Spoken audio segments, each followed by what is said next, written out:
pretty much got most of the shape back.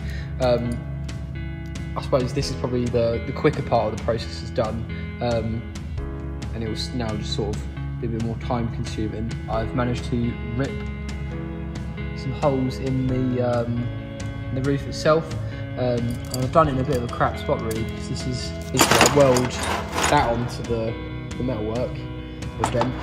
The forklift fork goes through there.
Guts completely folded over, and then in no time at all I peeled it back, and then I'll hit it up and then square off the metal again.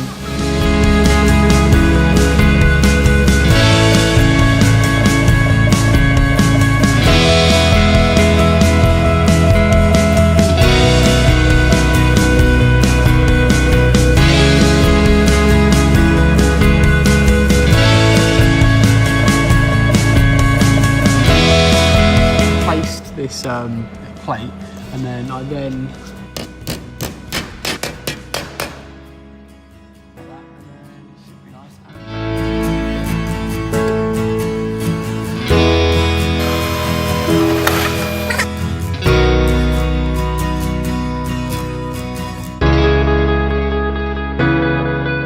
yeah, so basically, whenever you're considering doing a van, it's never going to cost as much as you thought it was going to, and it's also going to take way longer. Yeah, so I'll say at the beginning of the video, today we're going to do the roof. The reality is, today we're going to do a tiny section of the roof, and it is sort of, that's how it is. It just goes to show you don't need to pay stupid money to do bits on your van.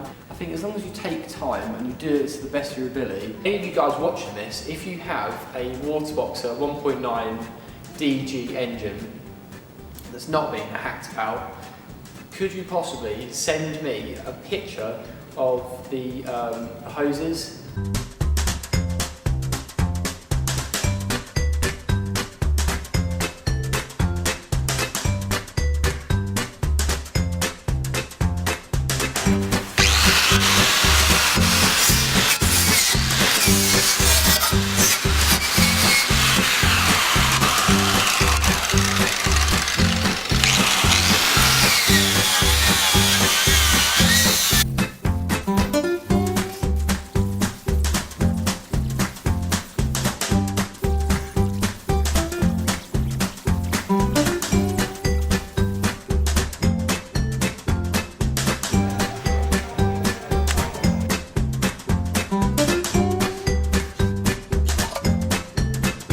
I am beyond excited to start doing the interior. There's actually not too much more rust left to remove from the van.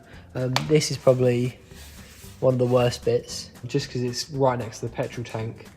So it makes doing it a little bit awkward. I don't fancy dropping the tank, but it might be the only option. But I'm gonna sort of read into it and see what the forums say. The other bit of frustrating rust is around these little holes here. Can't decide whether the van needs chrome bumpers or black again. This weekend we have pulled the remainder of that dent out, pulled the gutter out, and then I've started on these rust holes. Oops.